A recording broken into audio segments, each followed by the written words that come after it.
now tuned in to the Cold Hard Truth, Cayman's #1 hard-hitting live podcast show, where we feature some straightforward conversations on political, social, and celebrity news and all things happening in the Cayman Islands and around the world. This show was created to give the people a voice and a means of being involved and informed without any filters. Sometimes it gets crazy, but we always keep it real. We bring you the tea, piping hot, so grab your favorite beverage and join the conversation via WhatsApp at 324-1612. Email tips at CaymanMarlRoad.com. Now, here's your host, Sandy Hill, broadcasting live from the beautiful Cayman Islands.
Good morning. I'm trying to find my link. Hang on. Big news. I have some important news for you. Interesting news. It's Blake and Darren's Spilling the Tea with Sandy. Cayman's top news headlines of the day from CMR. Good morning, Sandy. Hey, good morning, Blake and Aaron, and good morning, everyone tuned in to your lovely show. How's everyone in CMR land today? Very good, thank you. Wonderful. Good. How is the household?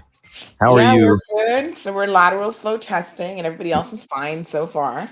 That's good. We relegated Dad to like the master quarters, and he'll stay over there. Okay. Lots of windows open, so we can get lots of airflow going on. Yeah. And this is the perfect weather for it, to be honest. Yeah, lucky. I know. And God, It'd it's be in the August, middle of like, August too.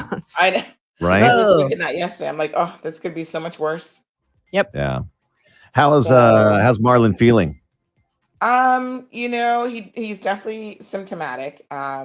Yesterday I think he just rested a lot. So he's got what would be similar to like flu-like symptoms. Mm-hmm. So yeah, just drinking lots of fluids and trying to get a lot of rest, basically.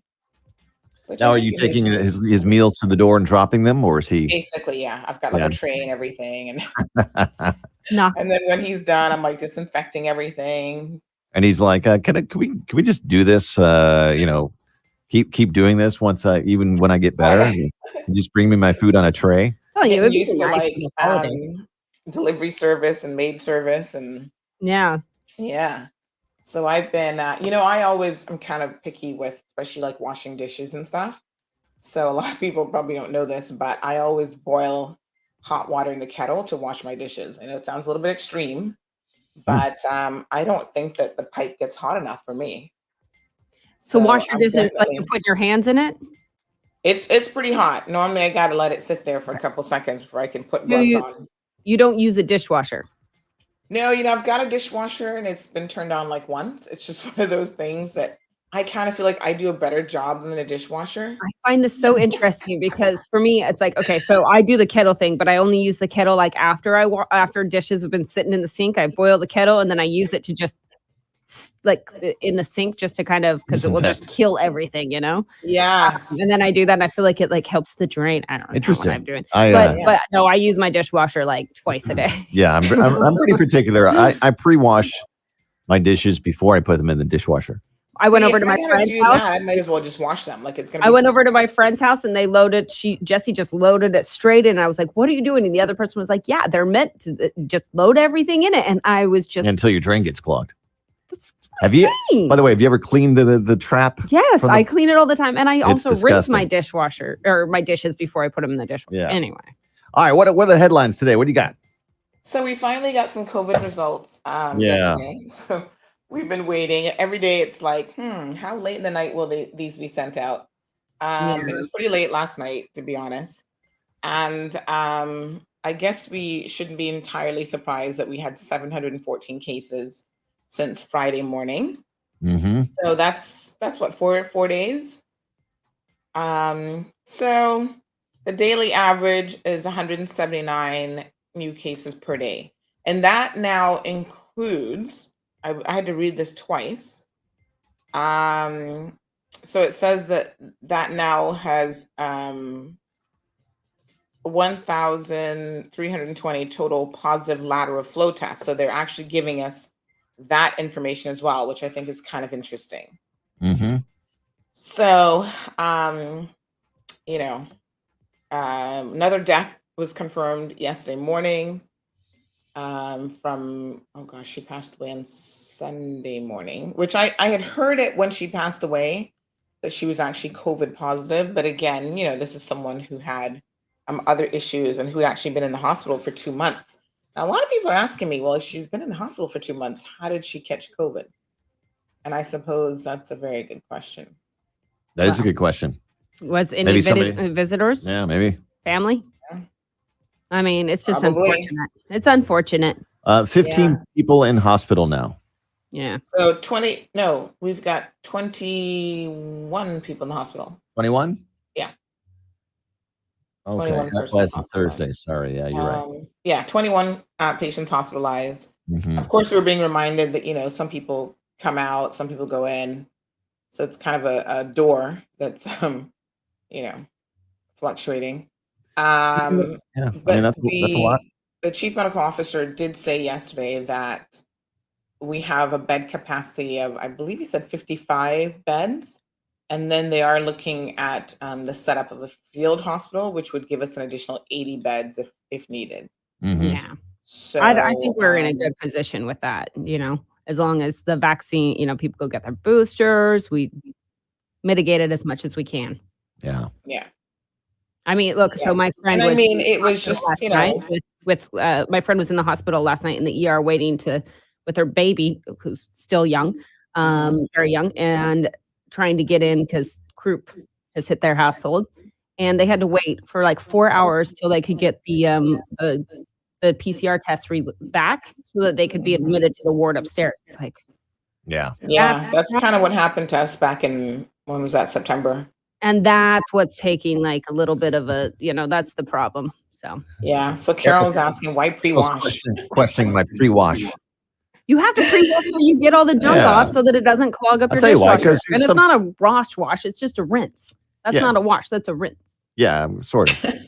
Do you use soap to pre-wash? Yes, I do. Okay. Then you're washing the No, dishes. Blake's insane. No, You Blake. just need to go the extra step. Yeah, I No, can't do now it. now I get that. Yeah, Here's no. the job. You just do a rinse. Hey, Carol, you just be quiet. But you know what else? If you come over to my house for dinner, you're gonna have some clean dishes. All right. But Blake doesn't even know what rinse aid is. It will help dry. So he's new to this dishwasher thing, I think. Yeah, I think I should occasionally use a dishwasher though, because I think that by not using it, You're using more water, maybe. it probably doesn't help. I don't know. I just So like to just load up a dishwasher and then I can keep dishes out of the sink because you can load it all day, run it at night, do the same. How many thing the times next have you day. gone to like somebody's house and you've been given a dish, or you pull out a dish and it's got some crusty food still on it, on a fork or something? Like, that's nasty. Never. yeah, I've Never never get that. had that. Never get that at the Rogers house. No, but you know what? No, where are you going to eat? Well, Ooh. I'm not gonna say. Who are your I gotta be friends? honest, Yeah. sometimes, even when you go to a restaurant, you do have to be careful, in my opinion. See, Like, I'm one of those people who look at my utensils. I think that a lot of them are just using automated machines and they don't necessarily look at it carefully. Mhm. So, yeah. That's actually why I started doing what I do, because I used to wash dishes at a restaurant when I was this was one of my first jobs, Ah, and I got tired of all the dishes being dirty. I would pre-wash, and then because the dishwasher in a restaurant did you is get fired for for inefficiency? using too much water. Yeah, or something. No way. Oh, they were probably like, "This is the best dishwasher we ever Yeah. had. Promote them to master dishwasher." Exactly. I was. I'll do it. Oh my gosh. What else is Yeah, happening? gosh, I've even forgotten what we were talking about news-wise. We were talking about COVID. Yeah, so we're getting closer to reopening. As you guys know, we're just a few days out now. Yep. The 20th. Today's the 17th. So I guess people are getting ready for that.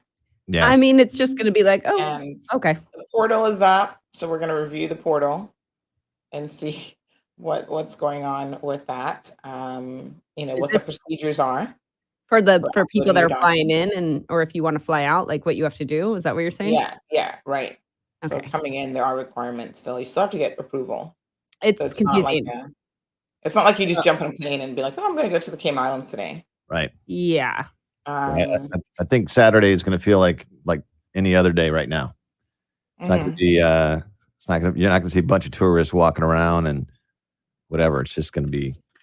Yeah, and I don't think the influx of people is going to be what we're thinking. It's not, probably not till next year. Right. Where we're going to see the real pickup that the hospitality industry is sort of waiting on, I think. Now, last week we told you guys, I'll give you a bit of an update. We told you that Elvis on the Brack was arrested Yeah. for making threats. And so, Were they CMR important? was the only media that covered that story, which is kind of interesting. But he had a heart issue on the way so they'd taken him to the airport to basically, would extradition be the right word? I mean, he's still in the Cayman Islands, but they were extraditing him from the Brack to the Big Island, the Big Rock.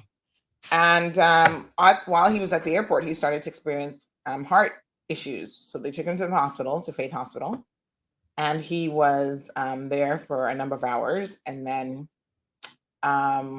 he was released. I guess that did the trick. They were like, oh gosh, we don't want him to have a heart attack on us in transport. So he's been released pending further investigations, but he has been arrested for making threats. So he was arrested, but not full. It was just kind of arrest. Yeah, I mean, Yeah, we know where you live. They had intentions of bringing him to how the law works, is it? Cayman, and but then when he started to have heart issues, they were like, "Ooh, I mean, I get probably that. we don't want this man to die in our hands." I get which that, is- but usually you just keep them like they would stay in hospital or something. Handcuffed to the bed. Not handcuffed. Yeah. Like maybe a little. You I'm know, sorry. I don't know. Whatever. We'll just let you go. Yeah. So he's been arrested on suspicion of harassment, alarm, and distress, misuse of an ICT, and threats to kill. And again, it was all in relation to social media video that he posted on Facebook. 63 years old. What? So yeah, it's He's a little been crazy. bailed. He's been released on bail, Yeah. essentially. He's been released on bail, yeah, pending further investigation. So he's Okay. not yet been charged. All right. Well, you know. I mean, so what were they going to do? They were going to bring him all the way to Grand Cayman and then release him on bail, and he's got to fly back? I suspect that they probably intended to charge him immediately, but now they're kind of softened up given the heart situation. But yeah, I mean, I think it's a pretty open and shut case, to be honest. Anyone who saw the video, you know, he definitely went overboard. Oh, well. I did not see it. I did not see The that. rest are not good. All right, Sandy. Well, we'll catch you tomorrow. All right. Beautiful. And you can see CMAR live right now on Facebook and YouTube. Have a good day. We have a viewer asking for Larry once you guys have played Coolio. He's in New York. Coolio. Yeah, but Larry spelled my name wrong, so no. Yeah. Larry, learn how to spell Aaron's name right. I'm not a boy. Larry, she's an E. I'm an E-R-I-N. E-R-I-N. See, there we go. Anyway, no, that's you must get that a lot, though, Aaron. Once you do that, Aaron, you know, people all the we'll time. play some Coolio in its entirety, all right? It is good, yeah. Right. E-R-I-N. Yeah. E-R-I-N. Have a good one. See you later. Bye. Bye-bye. All right, folks, that's Blake and Aaron over there at KISS 106, the morning show. Keeping the music alive over at KISS. Alice, good morning. Good morning to Miss Morna. How are you? Got your teacup ready? Diamond Princess, how are you? John is joining us today. Good to see you. Where's Bruce? Anytime I see John, I think of Bruce. Is Bruce last name Smith as well? Maybe that's why I think of him. Carol. Yes, hopefully the symptoms will begin to subside. Larry, 37 degrees in New York. Have you had any snow yet for the season? I agree, Carol. I'm not really, I put in a dishwasher, but I'm kind of like, I don't know. When it comes to dishwashers, I'd rather wash my dishes because then I can really scrub a dub.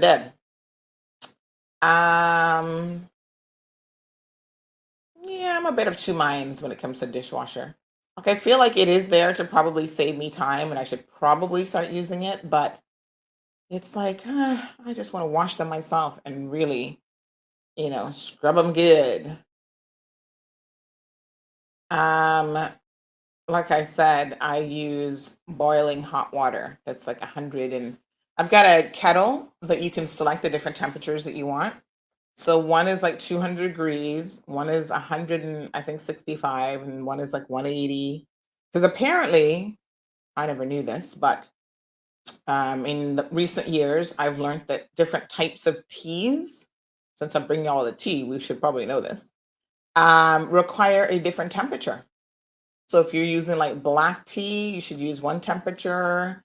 If you're using green tea, it should be a different temperature. So yeah, depending on the tea that you're having, you should actually brew it, so to speak, at a different temperature. That's kind of interesting, right? Good morning, Felicia and Wee Wee. Buenos dias to Alba.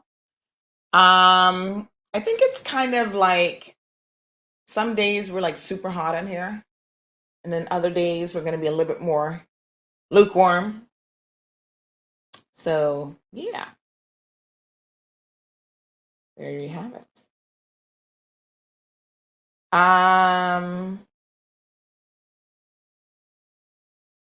Carol says, I'm English. We don't really use dishwashers. And people that do have that argument over who loads and who unloads. Yeah, I guess. There was something on one of these shows the other day that I was watching on YouTube about a wife took a picture of her husband's attempt to load the dishwasher.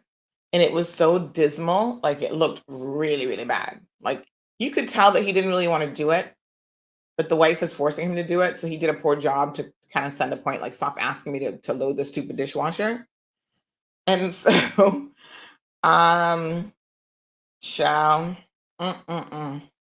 it looked horrible. He did a horrible job.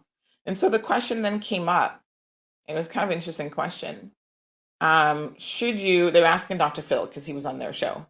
And it was like, should you do it to the other person's liking? And Dr. Phil's response was kind of like, when you ask someone to do something, you have to know that they're going to do it their own way. And so maybe the wife's expectations were A, and the husband was all the way on the other side of the spectrum with a Z in terms of how he was going to load the dishwasher. So one of the commentators was like, yeah, but if he really loved his wife and he really cared, wouldn't he do it the way that she likes it? And so Dr. Phil was like, girl, adjust your expectations. But I think it's human nature to expect that if you ask someone to do something, number one, we expect that they're going to know what we want, which is not always true. And number two, we're going to expect them to also do it to our specifications, which is also not always true. So, yeah, interesting. Dion says, I always ask for hot water and put my utensils in it before I use them. Oh, at restaurants, not a bad idea. Well, I always check them out good. I look really good. And there have been times when I've had to send stuff back.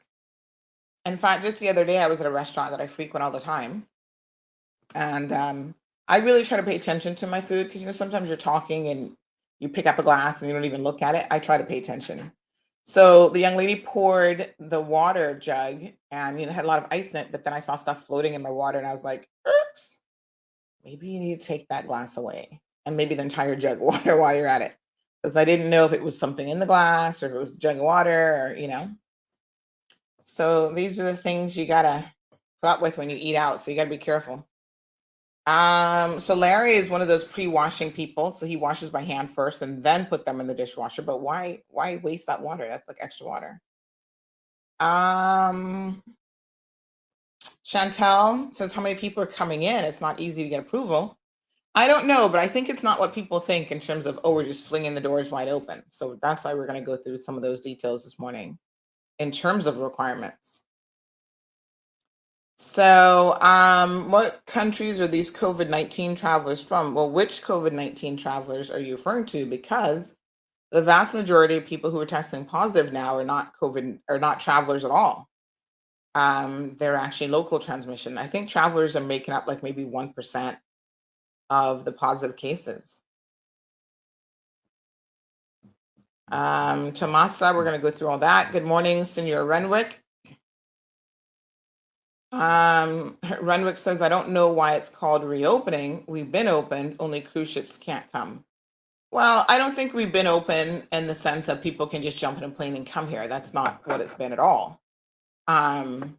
We have had certain restrictions in place, and we've gone through a number of phases now where the restrictions have slowly lifted from one phase to the next. So the next phase is if you meet certain criteria, you won't have to quarantine. So no one really has been able to come in except, I would say, in very limited circumstances and not be able to quarantine under, just because they were vaccinated or whatever. So that's why it's called reopening, Renwick, because we are actually reopening. At some point, it's going to get to the stage where it'll be how it was before the pandemic. Anybody can just jump on a plane and come. At some point. And at some point, cruise ships are going to be returning as well. Good morning, Miss Anne Marie. Dave is here. Miss Sue, Miss Juanita, thank you so much for the well wishes. Sue says her hubby is old fashioned as well. He's going to hand wash the dishes. Miss Jennifer, good morning to you. Now, do you do your dishes? Let me ask you a question about dishes. Do you do them in a specific order? My aunt always taught me, you do your glasses first. So, anytime I do dishes, the cups and glasses get done first. And then, like the plates and bowls, and then the forks and those things are normally last. And then I kind of pre-rinse in one sink before I actually put it in the sink that I'm going to wash it in. So I do kind of a little bit of a two-step. And then you know what? If that water gets like too dirty, like you've had a really, I actually let it out and refill it, do another 2 kettles of hot water to continue doing my dishes. So during COVID times, I'm adding a little chips of bleach in there too, just to kill anything that might be lurking. So, so literally, I have been taking. Let me see if I can show you guys a photo. I have been taking my husband his food on a tray, as Blake said, like that's legit for real. And he's been getting served on a tray. Let me see if I can show you guys. By the way, I have a question for Caribbean people. I really got to ask you guys this question here in a second, because I am beginning to wonder about something. And I'm wondering if it's just me that wonders about these things. Hold on one second. Let me show you. I'll show you guys something here. Okay. So, how many of you eat hard dough bread? Now, I know this is a Caribbean thing. Now, I try not to eat a whole lot of bread because bread is not our friend. Bread is actually really bad for you, all the carbs that we take in. So I do my best. I bet you my food thing isn't on this phone. I bet you it's on the other phone. So I do my best to, not even purchase bread. I try to just go without it. Like I'm not a huge bread person, but I feel like if you have it around, you're gonna eat it more than you probably need to. And I'm kind of wondering if anybody else has noticed this very odd thing. Good morning, Sir Donald. Hero Blair is also here. Returning for Christmas, yes. So, did I send out my notification to everyone this morning about the show? Ooh, I think I might have forgotten to send it to the second list. We've got 2 notification lists because the list is so long. So I just saw someone message me and I'm like, she should know I'm on air, but then I realized she didn't get it. So let me resend it to the second group. All right. So I've noticed this all the time, and I think that this is a bit of a situation. So I tell you what, I've got some gift certificates from Popeyes and Burger King, our friends. Ooh, we're supposed to get some from Pizza Hut too. So I want you guys to think about what you think I'm about to show you as it relates to the bread. Any guesses? Somebody can win a gift certificate this morning for some lunch. Anybody have any idea what they think I'm gonna show them? Have a think about it. Let's do a quick review of how to do the lateral flow test. Good morning, Miss Emma.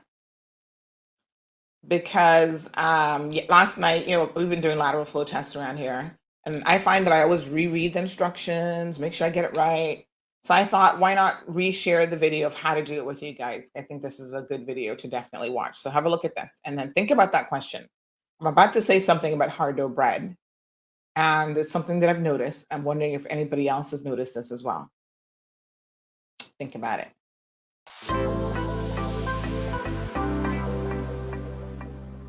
Hello everyone. Today I'm going to demonstrate how to use the lateral flow tests or antigen detecting rapid diagnostic kits. First of all, you need to cleanse your hands or wash your hands as you always need to do with this sort of maneuver. This is a single-use kit and I'll take all the parts of it out. You'll see we have a swab, a cassette, a waste disposal bag, the fluid in a little tube, and the instructions. It's very important that you should read the instructions in order to conduct the test. The test is designed to be used by people. In the instructions it says 18 and above, but our advice is that people 12 and above can use this. Under 12 you should perform it either by an adult or with the assistance of an adult. First thing of all is I need to make a little hole in the top of the cardboard, which I'm going to do with a key. There's a pre-printed hole that's there. And I can then take out the tube with the fluid in it and the little nozzle that goes on the end and take off the lid of the tube. And that little hole is somewhere to rest the tube so it doesn't fall over and drop everything on the floor. Next is to take the swab and make sure that you take the swab from the end which doesn't have the tip that's going to go into your nose. Take the swab out and then circulate the swab in your nose 1 inch or 2.5 centimeters from the edge, 5 times in one side. I'm circulating it 5 times and then 5 times in the other. We're then going to take the tube up and twirl the swab about in the tube for 30 seconds. After the 30 seconds, we squeeze the tube and rotate the stick another 5 times to give some pressure to make sure that everything on the swab comes off into the liquid. Finally, we remove the swab and dispose of it carefully and pop the dropper back onto the tube. I'm going to open the test cassette now. Inside there's the test cassette and a little packet of what I think silica gel to keep everything dry, and you can see this is what the test cassette looks like. At the bottom there's somewhere for the sample, then the result comes at the top. The next stage is for us to put a few drops of the liquid onto the hole marked S for specimen, and I'm going to put 4 drops onto here, and then dispose of this safely into the plastic bag that's marked biohazard. And that's also where I'm going to put the swab and eventually the cassette when it's ready. And then dispose of that double bagged in your bin. We now have to wait for 15 minutes whilst this develops, and then the cassette needs to be read between 15 and 20 minutes to see whether there is a positive result, a negative result, or one that's equivocal, meaning that the test didn't complete correctly. We can now see that I have a stripe where the C is marked, that's for the control strip, but nothing under the letter T. So that means that I'm negative for today.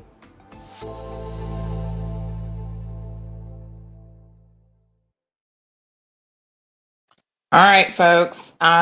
Yes. So any guesses about my hard dough bread? Jennifer says, I love hard dough bread, hard dough wheat bread. So Paul was taught to do the glasses first, cups first, then plates. Yeah, me too. I do it in a particular order.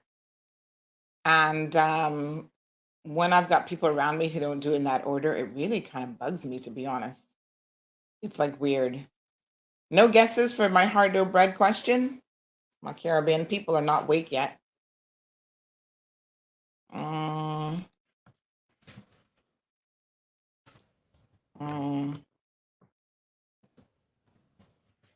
All right, so let me see here if I can show you. Let me check the questions. Good morning, Karen.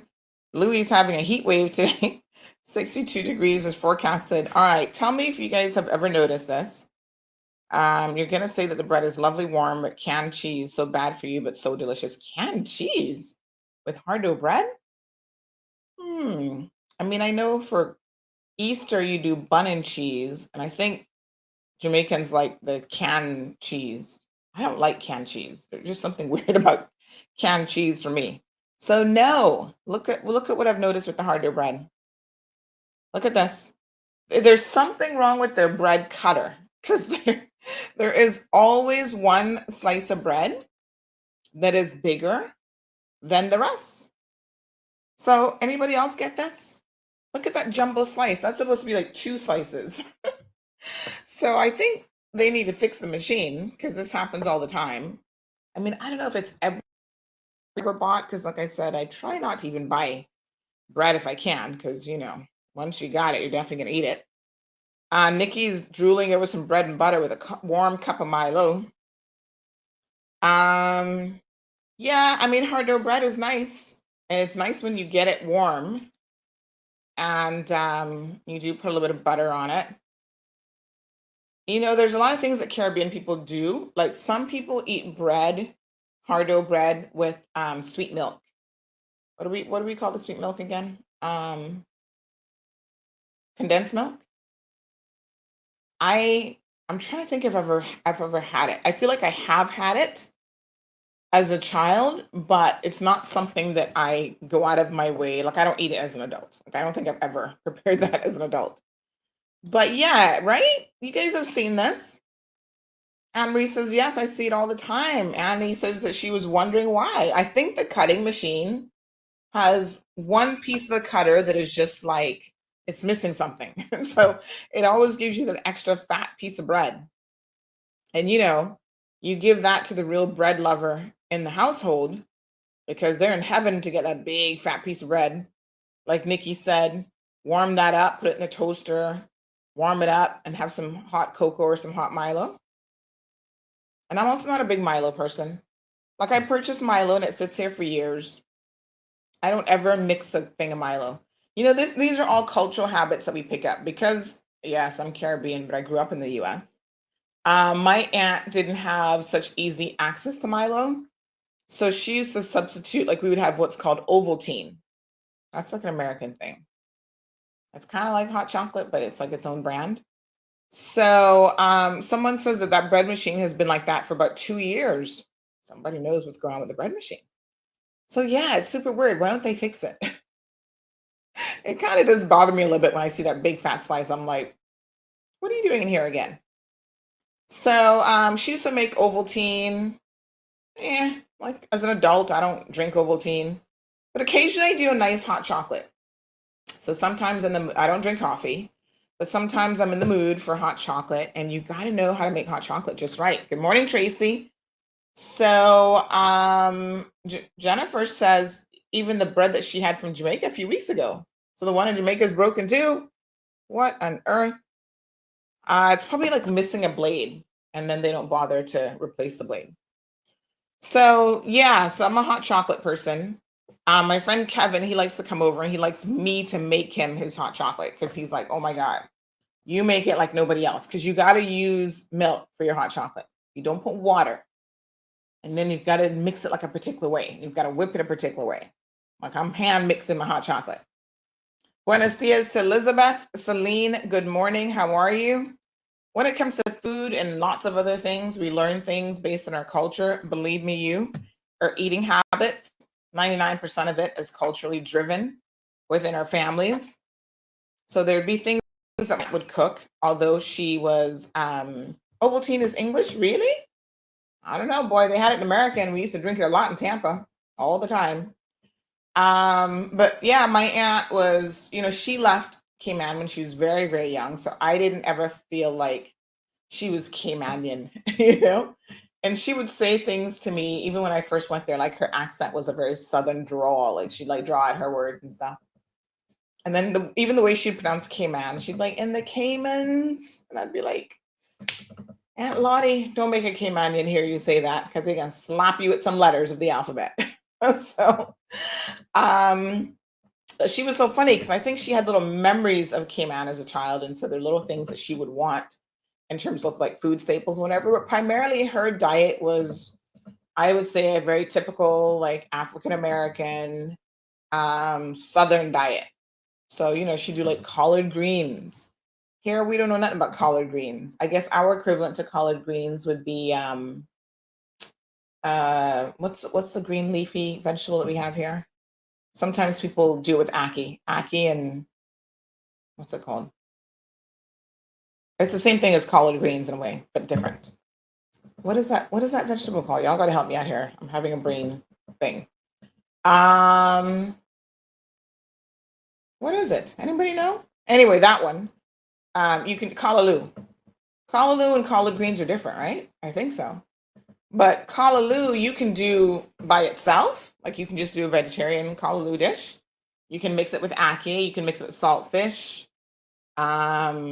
I guess you can probably have it with whatever you want. But those are some of the traditional ways in which it's prepared. Thank you, Kayleen. She's like, girl, you can't remember callaloo. So yeah, she would do, let me think what else she did. Well, she did a mean liver. I don't know, boy, her liver used to be good. And I loved liver as a child. but she didn't do it the Caribbean way. You know how y'all cut it up and then season it and you have like liver and onions? She didn't do it like that. She did it as a slice of liver, like it was the full thing. And so her liver was prepared a little bit differently. So yeah, I think we learn a lot of these things. So my cooking is, I didn't become really interested in cooking until I was in my like late 20s, 30s. After I returned to Cayman, I was like, let me try out a little curry chicken dish and whatever. So then I started, Carmelie's here. She'll tell you. Sometimes I would call her up because Carmelie loves to cook. And I would say, oh, Carmelie, I need you to teach me how to do whatever. Like she's taught me fish rundown. Oh, now I not cook fish rundown after the one time that she showed me. I just, I just never, I don't know, like I love to eat it. But then when I think about how often would I actually eat it, and it takes a lot to prepare for fish rundown, like seriously, it's a lot of work. And so I've never done it. And then I feel like, you know what, if I really feel like something very, very traditional, I go to my aunt and I say, my aunt Adonia, she's from East End, so she's a cook in the family. Like if I need something like rice and beans done or whatever, I can kind of go to her and say, oh, just cook me a pot of rice and beans, please. And she'll actually just do it for me.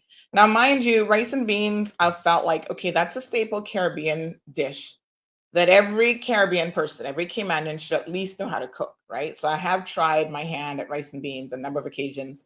My biggest issue with rice and beans is trying to get the consistency of the rice just right so that it's not soggy, because I've always known that rice and beans is not the healthiest dish in the world. So what I try to do is I actually do brown rice for many, many years. And it's really, really hard to get it just right with brown, with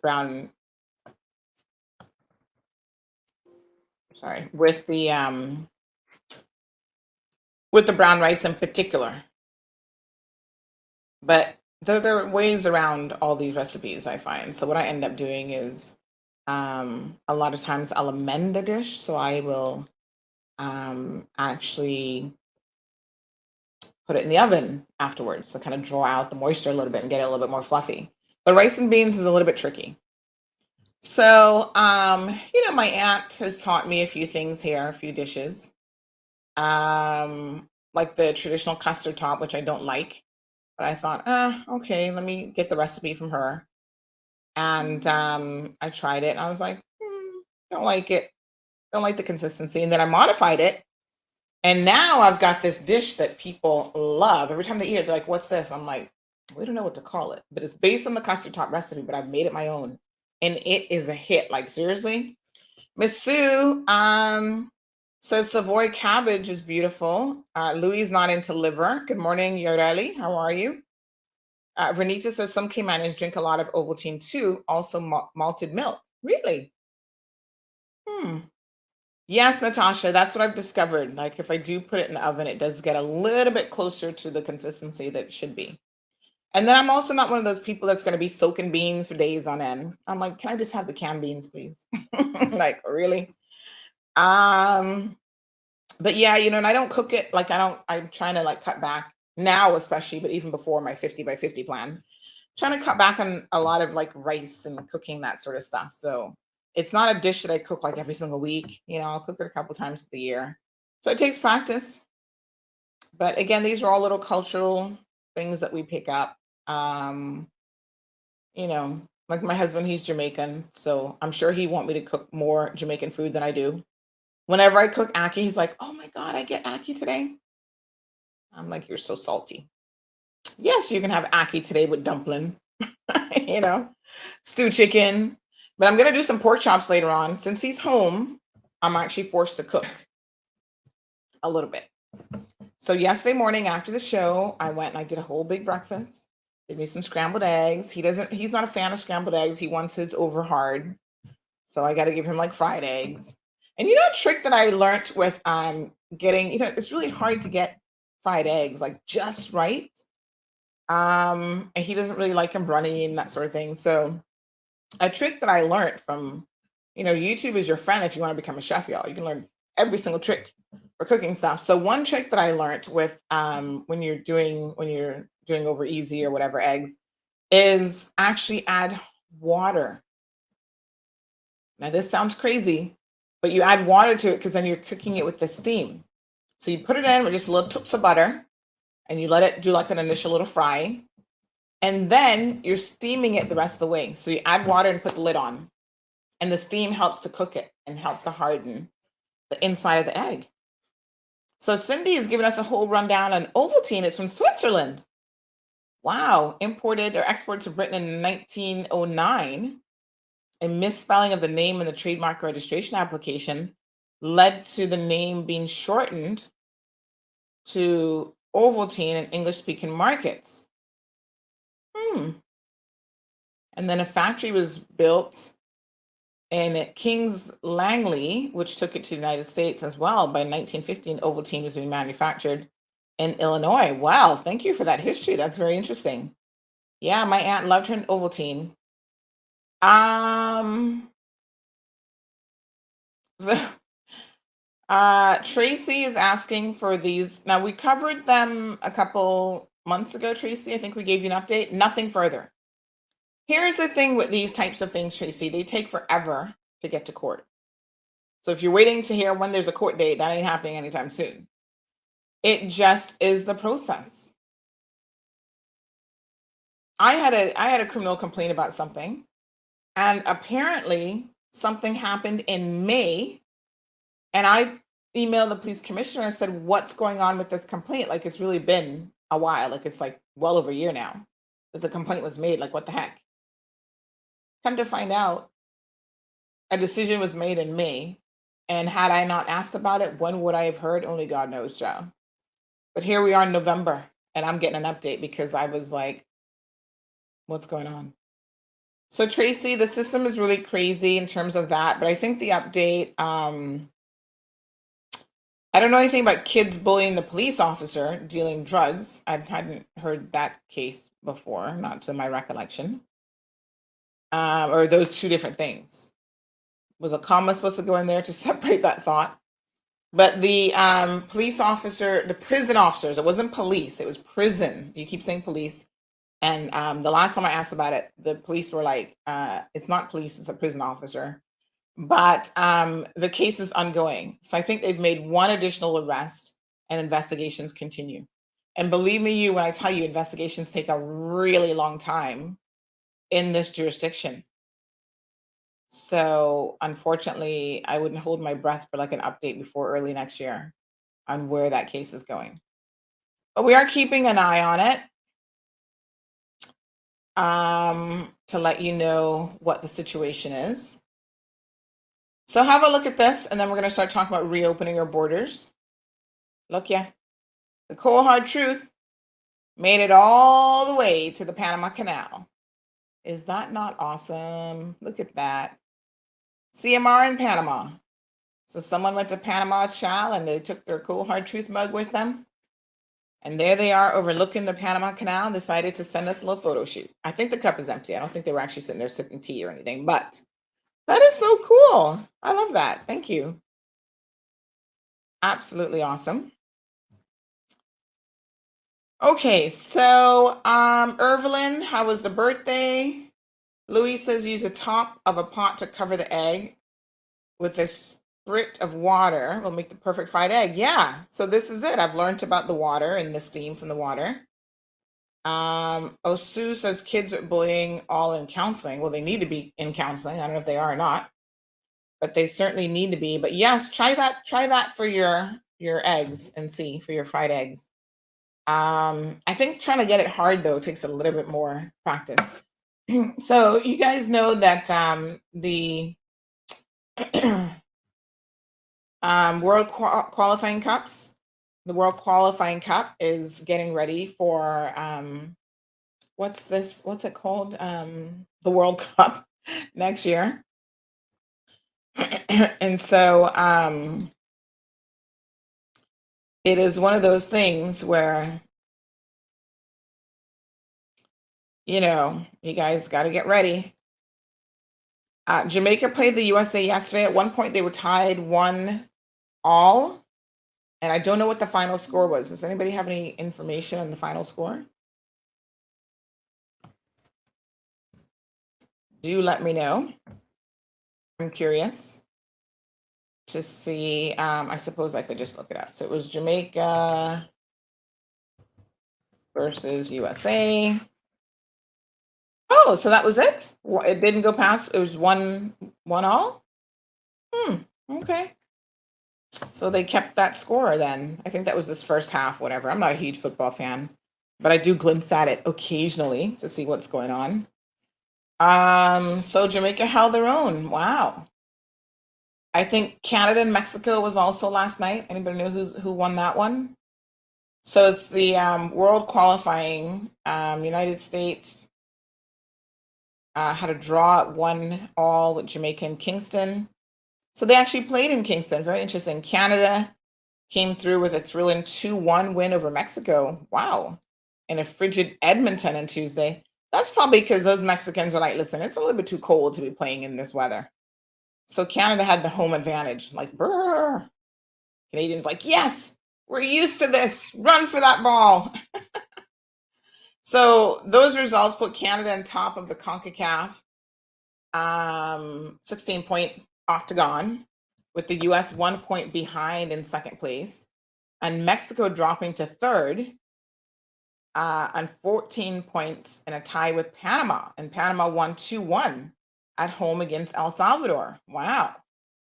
Okay.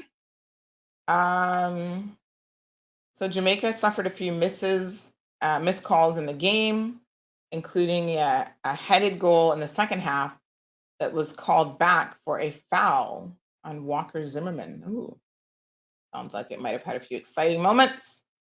So there you go. That's a little roundup for you if you're interested in sports. I wish we could do more sports here in CMR, to be honest. Like, I need a sports correspondent, but I've had a few people like, yeah, I want to do it, and then the follow through is lacking.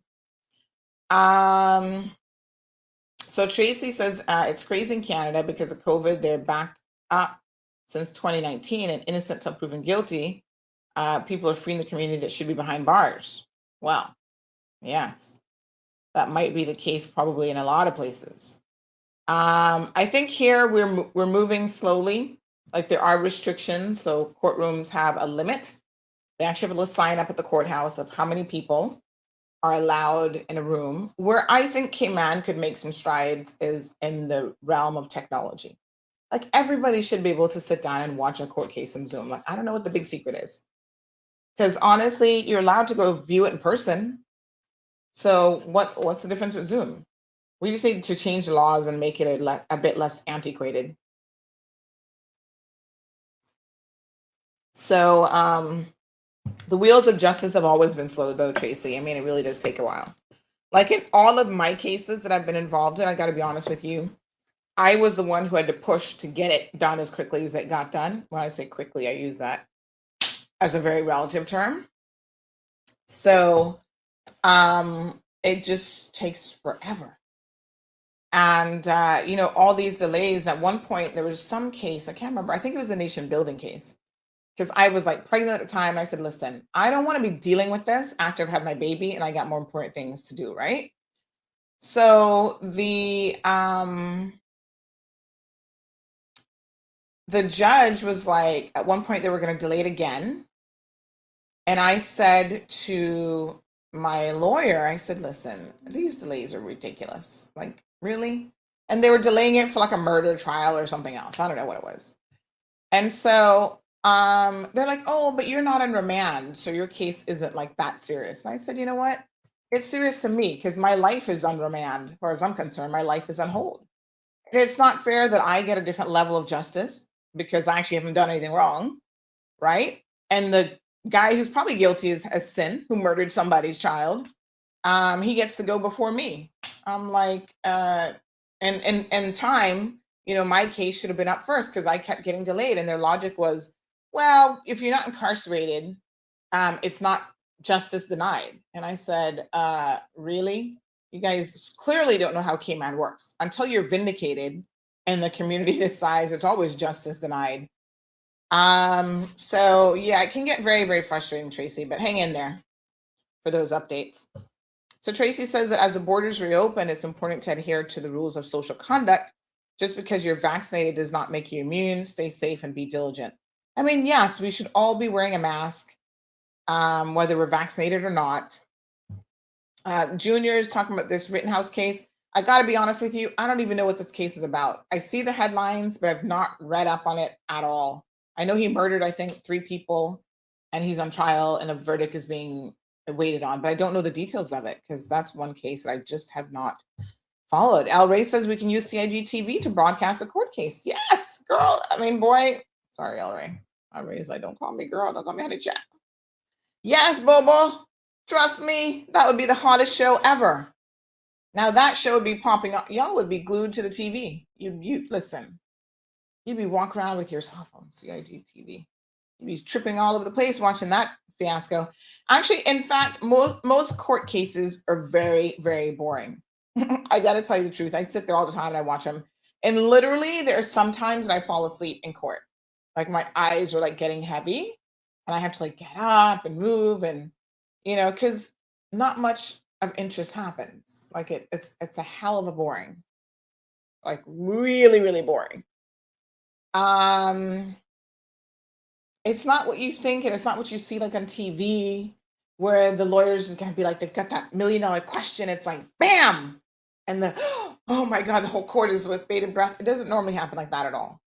Even the case I was watching the other day with this young lady, Cupid, there was a few moments of comic relief. Like there's one moment that was actually really funny where the prosecution was asking her about her alter personality, Eve High Voltage, and if this is an alter ego, an alter personality, like how would you describe it? And she said, no, it wasn't. That is just how she dresses differently, like when she goes out clubbing or whatever she goes out. I don't know what the point was that the prosecution was trying to make, to be honest. Like I couldn't quite understand where it was going. Obviously, that's the name that she uses for her social media handles. So I think that was well established that was her. And I guess maybe the point was because that Facebook account was having conversations with the other guy who is her co-accused. He's said to be the robber who pulled the gun, and that they didn't know each other. I think that the prosecution probably did a fairly good job of establishing that they did know each other. What was really interesting about that case is the first time around when it was a jury trial, the young lady took the stand who works at Tortuga, and she is emotionally devastated by this. And I think we should never remove the human element of criminal cases because they do have an impact on people. So when someone is robbed at gunpoint and they're told to get down on the ground or you're going to lose your life, and they don't know if this person's going to kill them when they're on the ground, and we might think, oh, but nobody in Cayman does that. But listen, you don't know where the perpetrator is from, that maybe he's from a country where they do that on a regular basis, and maybe he's done it before and it's not that big of a deal to him. Or, the perpetrator could just get nervous and the gun could accidentally even go off and kill someone during the course of a robbery. Or you might have, a situation where even the victim has grown up in a country where people lose their lives in robberies and stuff like that all the time. So it's not unheard of that someone is killed in the commission of a robbery, an armed robbery. That's why when you commit such an offense and you're found guilty, you get extra time added on because you decided to use a weapon of that magnitude. So in this case, the upward time, from what I understand, is probably like 9 years is what these people are going to rub if they're found guilty. And then deportation, at least for the one guy. And then for Eve, I don't know if she has status. I mean, she's married to a Caymanian, so I don't know how long they've been married or what her legal immigration status is. But she could be facing some immigration issues as a result of this as well. Her and her Caymanian children. So I don't know what the implications would be. But it's a sad situation. And so the one victim of the robbery, the one store clerk, every time she takes a stand, she literally having to recount what happens. takes her back in that moment in time, and she just burst out crying like and I looked at her and it made me feel so bad because I thought she's clearly still suffering from PTSD, post traumatic, yeah. And I believe that she needs counseling. And I don't know if anyone has offered it to her because I think in this jurisdiction, victims are kind of left to their own. Like hers has her employer, she still works for Tortuga, has her employer said, we need to put you in a counseling program or anything like that. I hope that it's been offered to her. And if it hasn't been, I hope that she will seek it out and get some help, because the fact that she's still responding in such a way every time she has to recall it means that obviously she probably hasn't processed it really well yet, and I mean, listen, it's not like you ever process something like that well, but to at least be able to talk about it without getting extremely distraught. So Sari says it definitely ain't no Jack McCoy in the courtroom. Who's Jack McCoy? Am I missing somebody? Damien says they're trying to prove that she tries to live above her means or needs. Maybe. I mean, what they did do to link a motive for the robbery is that they did show that she needed money. So apparently she borrows money. She has a friend who she'd borrow money from all the time, and she would actually use her vehicle as like a lien to then repay the money. And so in this case, like the night of the robbery, her friend was messaging her saying, hey, if you don't have my money by tonight or whatever time, whatever deadline she's given her, we're going to have a problem.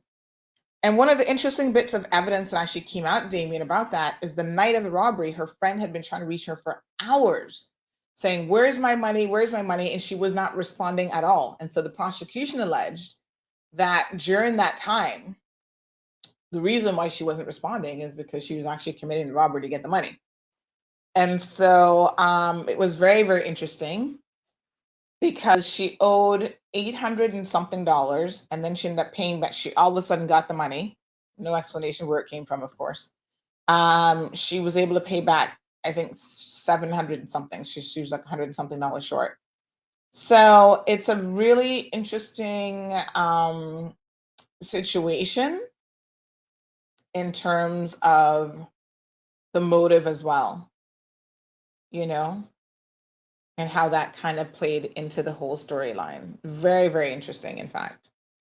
And what I also found interesting is the whole thing was full of so many contradictions and her evidence and what happened that night, but also the way that she lives her lifestyle. Because here's someone who talks about, she tells the judge, oh, my husband and I like to wear fitted, tailored suits. So we go and have a guy make us an outfit every time we need to go out. But yet, on a regular basis, you can't even pay your bills. You're like borrowing money from somebody else all the time. You're on NAU. If you're on NAU, how you're ordering tailored suits and partying every weekend really begs the question, is NAU really doing their homework? I mean, someone sent me a video of her just out this weekend partying again. And they're like, oh, does she not have any bail conditions? I'm like, listen, I can't even. The police don't even care about that. I guess they're feeling confident they'll get a conviction on this and that'll be a non-issue. But, if that was a Caymanian breaching their bail conditions as much as she's breached hers, y'all would be locked up a long time ago. So there really is certain things wrong with the system that make me just shake my head. Like, seriously. So, it really is interesting. You can afford tailored suits, but you can't pay the most basic bills, and you constantly have to borrow money from people, and you can't pay rent. It's like, what? It's crazy. I mean, what do you think a guy charges for an entire tailored suit? Say he can do it cheaply. $50, $75? I mean, I don't know how much he's working for. But material alone, depending on what type of material and whatever, is probably going to run you at least $35, $40. I'm sure he's not working for $10 to do an entire tailored suit. So people really are trying to live a lifestyle that for them makes no sense at all. It really, really doesn't. I've never had a tailored suit in my life, much less so every time I go out, I need a tailored suit. It's crazy. El Rey says for heinous crimes, status should be revoked and deported. I agree 1,000%, but then they argue that they have a right to family life. I think you only should have a right to family life if you play by the rules. So once you break the rules, your right to family life kind of goes out the door because you've made the decision that you don't care about a right to family life. This was the same issue I had with the coach who was trying to molest people's children and sending him all kind of inappropriate messages. I'm like, why does he have a right to family life in this jurisdiction? First of all, he had a passport. He's an American. Plus, he's from, where is he from? Trinidad. So he had more than one option to go somewhere else and his family could follow him. So I would make the exact same argument in this case. She has a right of abode. She's a Jamaican national. Her and the husband and the kids can go to Jamaica. Go live that fabulous life in Jamaica. Leave your children unattended at home by themselves in Jamaica and see what's going to happen. Larry says in the 90s, I worked as a process server in New York and had to testify about 50 times. I found court to be very boring and annoying. Oh, Sari says that's somebody from Law and Order. Oh, when you said McCoy, I thought it was a Caymanian child. But yes, most of the testimony, because even when the prosecution stuff, when they're asking questions, they can't just boom, like, weren't you at the corner? Like they have to work up to that question. So they have to lay out the foundation of, and it takes a while sometimes to build up to like the most critical question to kind of get the person where you need them to be. But I think in her situation, the prosecution asked a lot of questions that confused her because a lot of times she was unable to answer the question. Like she was like, because she knew it contradicted what she'd said before, or she was trying to like figure it out in her head. So a lot of times she would say that she didn't understand the question. And then she kept asking, like she would say, you're trying to confuse me on purpose. And the prosecution was like, me? And then the judge had to stop her. I cannot tell you how many warnings she got from the judge. The judge said, just answer the question. Because what she kept doing, which was super interesting, is she kept saying too much. There's such a thing as, what did Shakespeare say? Thou dost protest too much. There's a thing in criminal law that when someone has an extreme story to tell you, you got to be careful of how much they're protesting their innocence, because that alone leads you to wonder about their guilt, right? And so she would be asked a very specific question, and she was going all around the question, providing all this information, and the judge said, you need to stop that because it's going to hurt you. You're going to be giving out information because everything is being recorded. So the stenographer is there recording it. The judge is taking her judge's notes. And while you're volunteering information, you're going to trip yourself up. I mean, it was bad enough that you found it so difficult to tell the truth that you were mumbling to yourself before you could actually answer the question out loud. Like literally it was like, and then she would answer it. And it's like, what are you doing? Someone in the courtroom, one of the seasoned individuals in the courtroom said, they've never quite seen a witness like that. And they think that this could be a case of like personal delusion, where the witness has convinced themselves that the story now that they're rolling out is actually the truth. But even then, they couldn't keep the storyline straight. Like it was very weird to listen to. It was all over the map. I'm telling you, I was sitting there getting confused. And in fact, when she first took the stand with her lawyer, she said certain things. And then when the prosecution started asking her questions, she was saying something else. And listen, the prosecution is writing stuff down. He said, hold on a second. But in yesterday's testimony, you said this. And then she's like, no, I didn't. Actually, let's back it up. Go back to the transcripts. You did say that. And now you're giving a different answer. So, the truth is something funny because in my opinion, the truth doesn't really need anything to stand on. Like when you tell the truth, okay, this is what happened. The truth doesn't start changing and going all over the place. El Rey says you gave that family life right. Right. I think you meant to say you gave it away when you commit that crime. I completely agree. And Jess says, and crimes involving children. Absolutely. Reed may be suffering from depression. I think that clerk is suffering from post-traumatic stress disorder. Like it really is hard to see her just burst into tears when she has to recall what happened. She was traumatized, trust me. And then there was this one bit of evidence that was interesting because both of the clerks said that the man who spoke to them had a Caymanian accent. And obviously the man being accused, well, the one man is a Jamaican national. So, eyewitnesses can be very unreliable, especially in moments of stressful situations.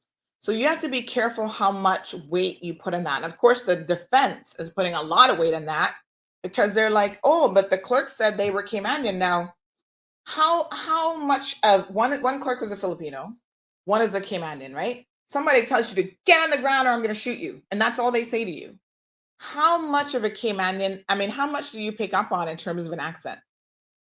If they didn't say it in a heavy patois accent, you might be thinking in the moment of trauma that you heard a Caymanian accent.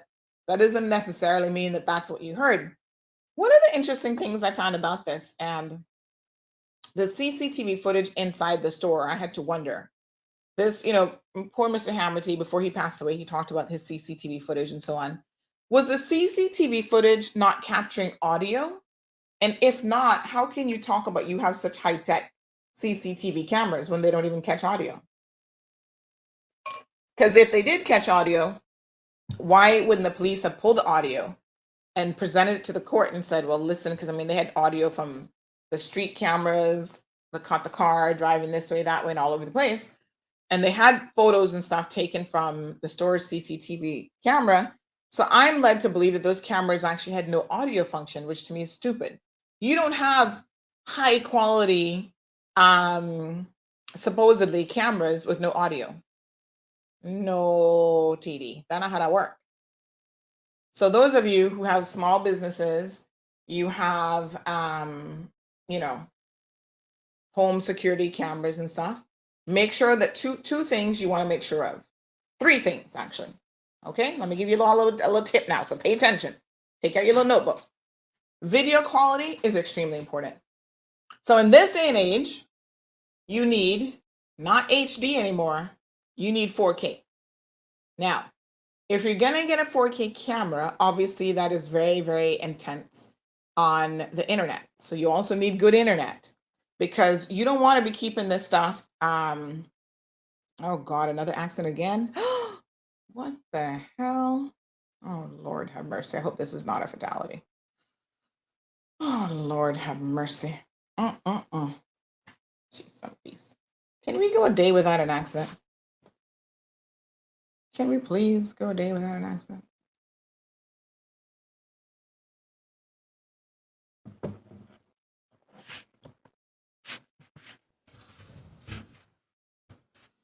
All right. Let me show you guys this. So, what a hot mess.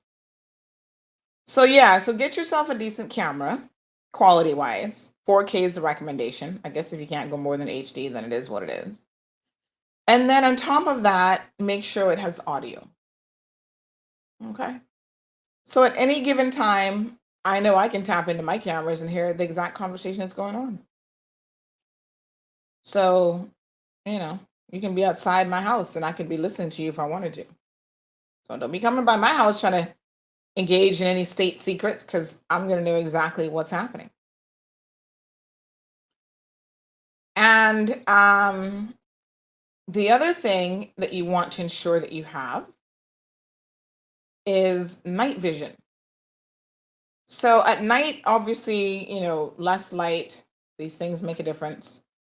You need to have some kind of infrared style camera where it can still pick up relatively high quality, even in dark conditions.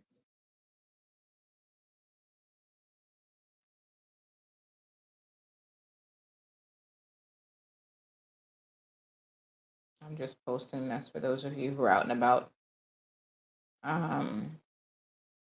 We need to now know that there's an accident in the vicinity of Ocean Club. So those are a couple of tips for you. If you own a business and you have a little shop, by all means, folks, ensure that you get cameras that are going to be useful for you. I've seen people with video cameras and stuff, and when they go pull the footage, they might as well not have even had a camera. So this is just in. Thank you for CMR viewers who are always on the alert. Sent this camera in. This picture in, and it looks like a motorcycle rider has been involved in an accident and a car. My God, I hope they're okay. I see what looks like a Logic van has pulled over, probably to assist them. That looks like either a truck or a van that probably collided with them. Oh my goodness, I hope they're okay. It looks like it just happened because there's no ambulance or anything on the scene yet. So some people have stopped to render assistance. Please, people, I mean, it's a little overcast out there. The roads are slippery. Y'all need to be careful. My gosh. Big shout out to Recover. In case you guys have missed it, Recover is, listen, when you get in an accident, you want to reach out to them because they're going to be the help that you need in a time like this. You don't always have the good fortune of not being injured in these types of situations. And I tell you what, when it does happen, you definitely want to have good legal representation. Accidents happen at any time, when you least expect it. Be prepared. Reach out to Recover Personal Injury Attorneys. We don't get paid until you recover. All right, so this is good because this allows them to represent you and to, look at your best interests. And the good news with that is that you actually don't have to pay because of some legal changes. So kudos to the government for putting that in place. You do not have to pay them a single penny until you recover and you get paid. So that's good. Miss Mary, good morning. Moya says people who have kids in the US and get their green card revoked has to leave regardless of kids. Yeah, Cayman is a little bit too liberal, I feel, in this regard. Talking about human rights and all kind of stuff. I do think that it's time to have a look at that. So Miss Mary says the place was wide open before. We're not all stupid. I'll tell you what made the situation rage. It's actually locals that are to blame, not the visitors. There's two cases that they believe contributed to the community transmission. The one in Northside, somebody hanging out with people who come off of the illegal drug boats. And there was another instance with a woman who went in residence. She goes into quarantine bubble to visit a man. You put it together. And that's all it takes, folks. Moya says that the husband did the police look into the husband properly to determine if he was not an accessory during or after the fact? Because how is it she's missing for that length of time? He isn't aware, or is he aware and allowed her to proceed? I think that there's more that is required of a person to be an accessory.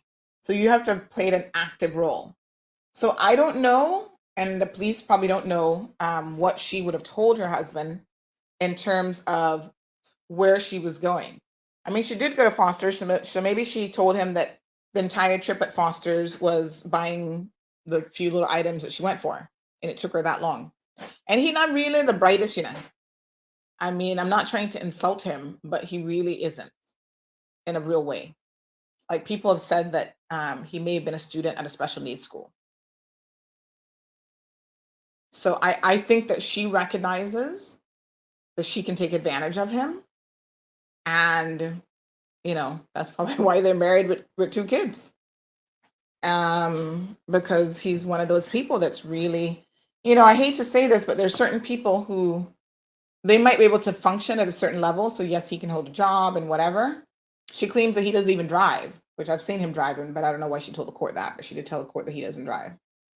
The lawyers trying to eliminate certain people in terms of who would have been driving the vehicle.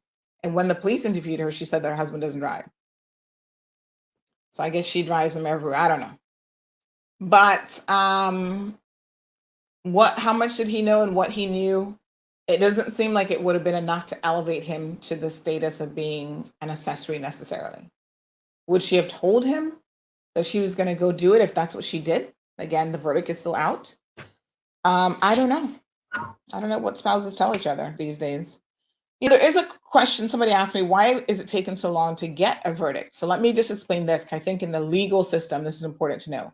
When you have a jury trial, the jury gets the case right away. They get instructions from the judge because the jurors have to determine matters of fact, right? And whether or not, based on the facts put before them, remember now, a defense attorney doesn't have to prove anything.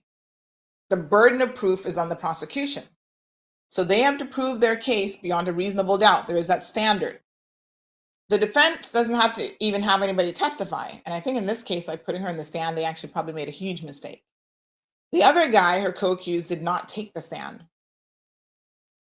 So they can't test whether he was telling the truth or not, or catch him up in lies. Her, on the other hand, it was quite interesting to watch her on the stand.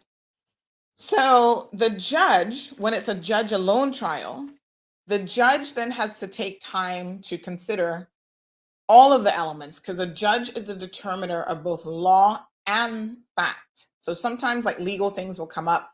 Is this permissible? Can this happen? Et cetera, et cetera. And the judge has to make that determination.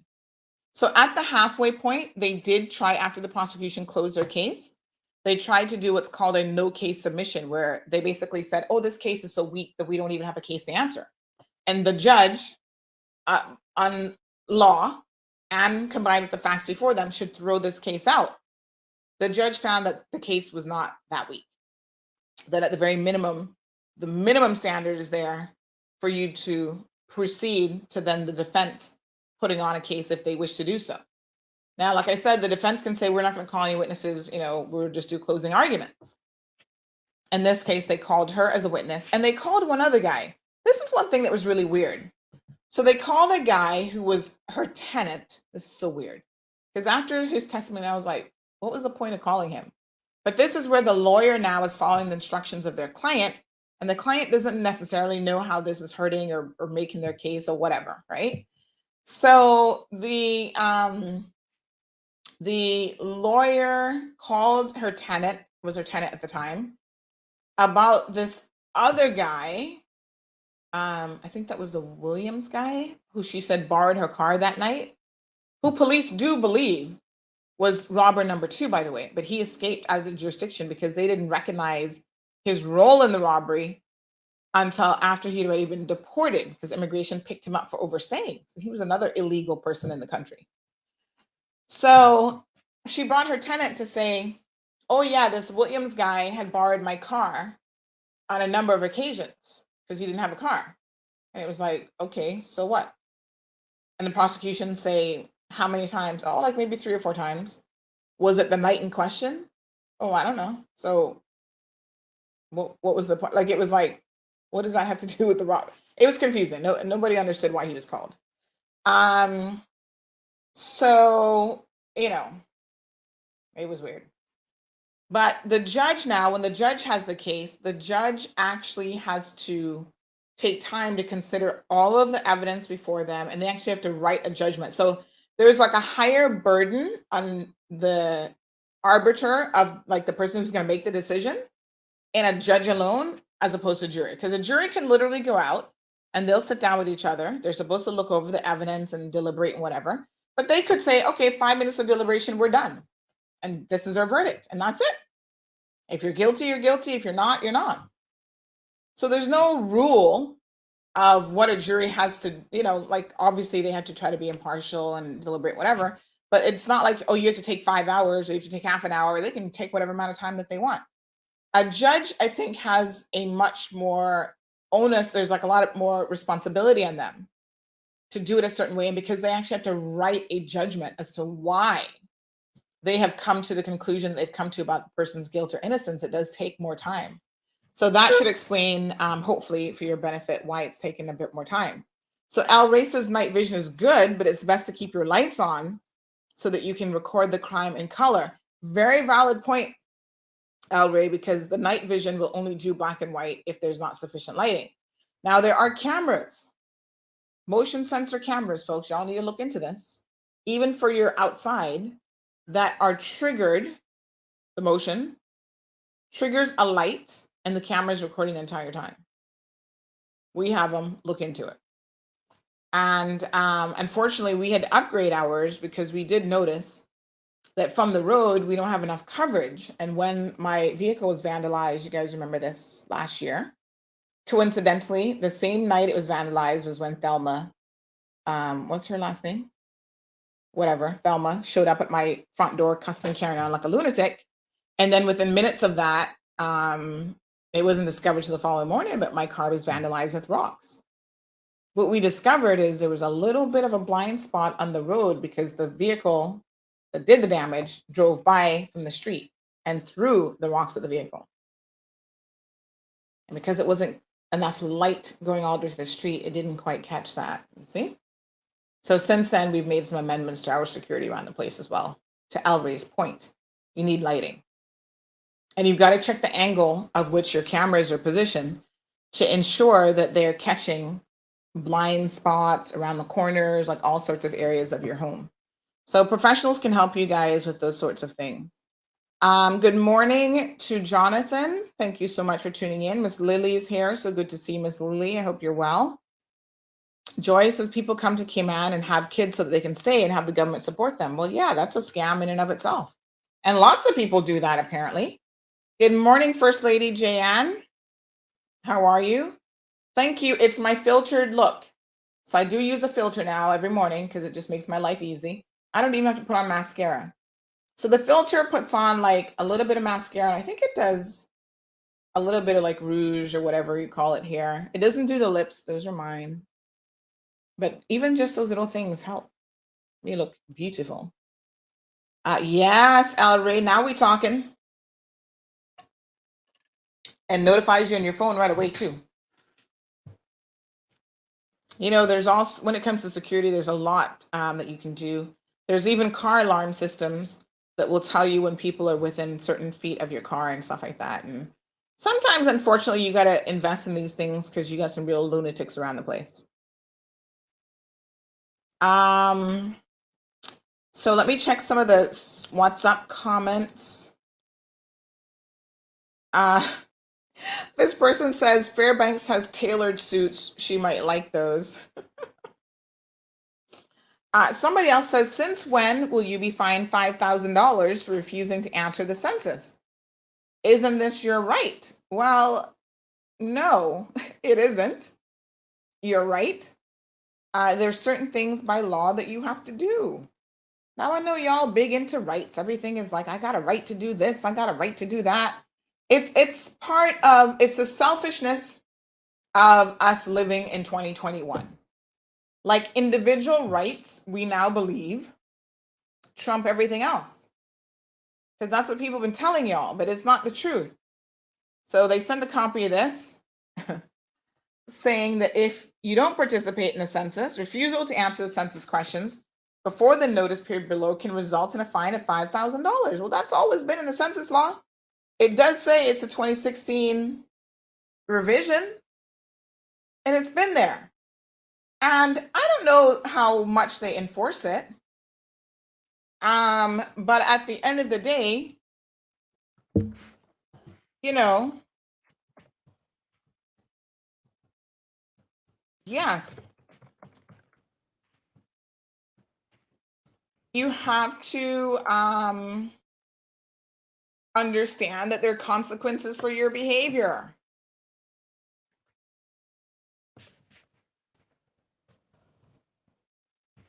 So your individual rights, you know, we live in a society. So we have to play by certain rules for the society to be able to function. And it's not all about individuals. So yes, you can be fined $5,000. Good. And I see nothing wrong with that. Speaking of the census, let's give them a big shout out. Beginning the 10th of October, residents across the Cayman Islands will be invited to participate in the 2021 census. What is the census? Simply put, The census is a head count of every person living in the Cayman Islands. The population count and data are protected and authorized by the Statistics Act. The information is confidential and cannot be shared with any law enforcement agencies. Your response helps guide business, social, and economic planning for the future of our islands. The 2021 census will inform decisions on how millions of dollars are allocated for roads, schools, hospitals and healthcare clinics, fire, emergency response services, and other programs. Census enumerators will visit your household, ask a few questions like how many people live in your house, including their age and sex. Every person counts, no matter who you are or where you live. So have your say in the 2021 census. So Vanessa says that she got a letter on Monday. Sari says, what's the issue with answering a few questions? I don't know either. And then y'all sit back and claim that, well, how the hell the government don't know what the population of Cayman Islands is? Because y'all not participate in the census, that's why. Really simple, people. It's only done once every 10 years. What's the big deal? I agree with Sari. What's the big deal? Let's just get it done. Okay. All right, let's talk about the border reopening for a minute. I don't know how ready you guys are, but today's the 17th. Saturday is the 20th. That's phase 4. So what are we looking at? So I got some notes here. Let me pull up my notes now, because it's really important that we get it right. I don't want to be giving y'all any misinformation. So here's a little bit of cheat sheet of what's going to happen, how it's going to happen. Okay. So travelcayman.gov.ky is the URL. So let me open it up. So if you're traveling, this is what you need. So allow me to open this. And then it kind of redirects you to a link, by the way. All right, let me share the screen so you guys can see what I'm seeing. Thank you, Wee Wee. Wee Wee said she enjoyed Kevin's show last night. Kevin does a fantastic job. Al Ray says, apparently you have a right to be stupid. Well, you know, these things impact all of us, really. So even your right to be stupid impacts me when I'm trying not to be stupid. Okay, so the link is up and working. Sue is also saying in terms of census, it was so easy to do. What's the problem? I don't know what the problem is either. So here we go. Apply to travel to the Cayman Islands. If this is your first time here, please click the sign up now link below to start your application. For further information, please visit Travel Cayman. Now, I don't know what that link is going to be, but let's go through it. So we have sign up now. Now, if you've done it more than once, so they want an email address and they're going to send you a verification code. That's good. That's pretty good. That's pretty good security there to make sure you're actually applying to travel. And also, this is good because this verifies your email address. Because if you accidentally type it in wrong, then you're kind of up the creek, right? So let's go through it. I'm gonna apply. Hold on now. I don't want y'all to be emailing me unnecessarily. I'm going to just sign up for it. Obviously, I'm not traveling. So I'm going to have my password application pick a password for me. Now, I've told you all about this before. This is a little bit of tech help. Okay, so let me show y'all something now. Let me bring it back on screen. This is my little RoboForm. There's another one called... I forget what the heck it's called. My husband used that one. Password something or another. So you can click here on generate, and you can keep generating new passwords. So it'll give you these random passwords that are pretty darn good, pretty strong. And then you can choose, copy new generated password. You can generate a new one. And so it has all kind of letters, lowercase, uppercase, numbers, characters, all that kind of stuff. So if you want stronger security with your password, folks, look into applications like this. This is one that I've used for many years. And in fact, some of my existing passwords for things that I use, RoboForm will tell me, ooh, that password isn't very strong, or it's been involved in a breach, and that sort of stuff. So check these things out. It's your friend. So after I do that, okay, now why is it allowing me to create? Oh, you see? Smartness. I'm ready to click and create, and it's not letting me do so because it says, please enter your email address and then click on send verification code. And then provide your verification code and new password to create your account. So steps involved. All right. Nothing wrong with that. So let's click on send verification code. So I should be getting something by email. Normally these come in within a minute or so because, you know, it's all computerized. So it's not like a person has to sit there and say, oh yeah, Sandy's requested a code, let's send it. It's automatically generated by the software that's on the website. So let's give it a few minutes to see how long before I get my code. All right. And I'm going to pay attention to my phone to see if I get the email.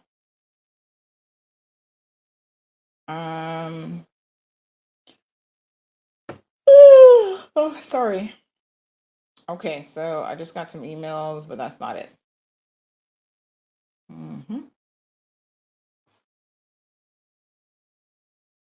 Oh, shoot.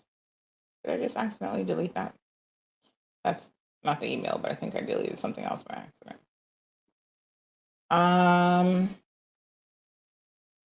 So, right. So Microsoft, on behalf of the Cayman Islands government, email verification code. So it says, thank you for verifying your email address. Your code is, and then I'm going to type that code in. So, very good. Verified code. Okay. Now my password thing says, do I want to save that? I'm going to say no. Not now. Now I'm going to save that. So it's naming it some strange name. I'm just going to rename this in RoboForm. So I'm going to say travel. I'm going to name it Travel Cayman Dashboard. Okay. All right. So I saved that. So now my password is saved. Let me bring it back up so you guys can see it. And here we are. Welcome to Travel Cayman. All right. If you intend to travel to the Cayman Islands, you must either apply for a travel declaration or a travel request. Please refer to the information below to know which one you need in order to travel. So good. Let's see what the difference is. A travel declaration is a certificate to travel issued by Travel Cayman when secure verification of vaccinated travelers is successful. Okay, so this is when you can do the secure verification. You can apply for travel declaration if you fulfill all of the following requirements. So let us review the requirements, folks. Number one, you have to be fully vaccinated against COVID-19 at least 2 weeks prior to the date of arrival in the Cayman Islands. All right. Have taken a full course of one of the World Health Organization approved vaccines. Remember last week we posted up an article about what they are? So it includes all the Chinese vaccines and stuff as well, but in case you need it, they've hyperlinked it for you. And so you can come here and see which ones have been approved. So we got Moderna, Pfizer, Johnson & Johnson, AstraZeneca. Which one is this? Serum Institute of India. They have one called COVID Shield. And that one's approved in 46 countries. Covaxin, Bharat Biotech, never heard of them. That's approved in 10 countries. And they've only done 7 trials in 1 country. Wow. Sinopharm, that's Beijing, China, and Sinovac. So Sinopharm is approved in 68 countries, Sinovac in 42 countries. What is so interesting, I like that they have this bit of information here. Moderna is approved in 76 countries, 32 trials in 8 countries, and guess what? La creme de creme, folks, is Pfizer, approved in 103 countries around the world, 45 trials in 21 countries. So they have done more trials than anybody else. Almost. AstraZeneca has done, my apologies, AstraZeneca actually has done 49 trials in 23 countries. Almost neck and neck with Pfizer, and they're actually approved in 124 countries. So a little bit more, but I must say that Pfizer looks like that's the way to go. And we both have Pfizer and AstraZeneca. So you've got access to vaccines, folks, that have really been put through the ringer. This little Indian one only had 2 trials in one country. I'm not so sure I'd be jumping on that one too quick. And then, you've got Sinopharm has 17 trials and Sinovac has 26. So for those of you, quite interestingly enough, who've been saying that, a few people here are telling you to go with the Chinese versions, I hope that you do see that they've not been as tried and proven as you want to think that they have been. Because I know y'all like, well, I don't know if I trust the Pfizer and AstraZeneca ones because, well, Pfizer, Moderna's mRNA. They still got like double the trials than the other two. So, I mean, when you're talking about trust, I would beg the question, like, are you sure you know what you should be trusting based on the credentials? I'm just wondering. But check that out. That's a pretty good link. I'm going to save that. So going back to the dashboard, fully vaccinated, full course of one of the approved ones, hold a digital copy of a securely verifiable vaccine. Now look at this. Kudos to them for making some of this information. I forget what these little pop-up windows mean, or what they're called in the tech world, but you hover over it and then it's going to give you a definition. So secure verification means that your vaccination record has security features like a unique QR code, which allows your vaccination information to be confirmed. When the QR code is scanned, it reveals your name, date of birth, and vaccination information. This is the most secure way to prove that you're fully vaccinated. So for the benefit of people now who are paying attention, Mr. Christian, are you still here with us? Renwick, this is where now, this makes a huge difference. You also have to have met the stage 4 criteria, entry requirements. So let's click on that. Okay, so this was updated yesterday at 4:51 p.m. See where it says last updated? All right. Phase 4 is coming, it says.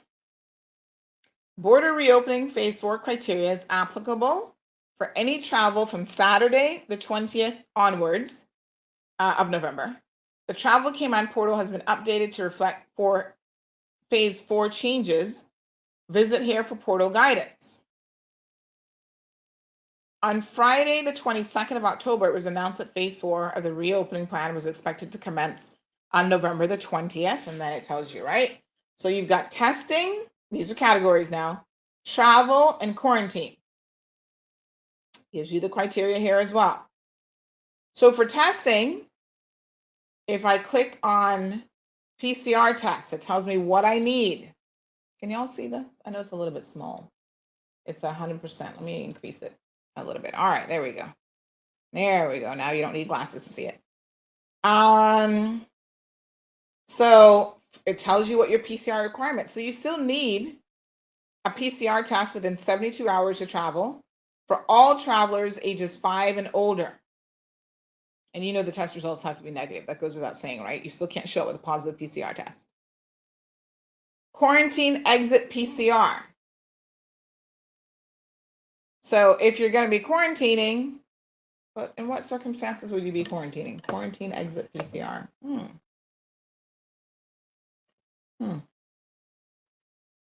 Well, I guess if you don't meet the criteria, then you got to still do the quarantine test because you're going to have still quarantine. So some people have to be still quarantined.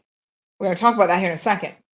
Screening testing. So travelers who are not required to quarantine are to undergo a lateral flow test on days 2, 5, and 10, 3 tests in total. Now, I do have a question about this because I am wondering who's going to ensure that travelers are actually doing it day 2, 5, and 10 if they're staying that long. And who are they reporting these results to? So I personally have a question about this. So here's what I'm going to do. I'm going to screen grab this with my little screen grabber. And I'm going to save it. That's my little screen. It's called a snipping tool. And I'm going to ask this question because I want to know, the devil's in the details, folks, and we got to test the system. I'm going to just put this as a little, how will this work? Inquiring minds want to know.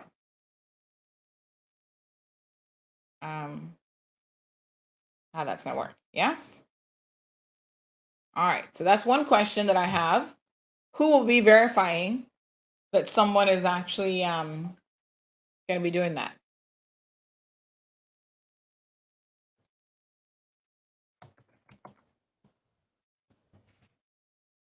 Okay.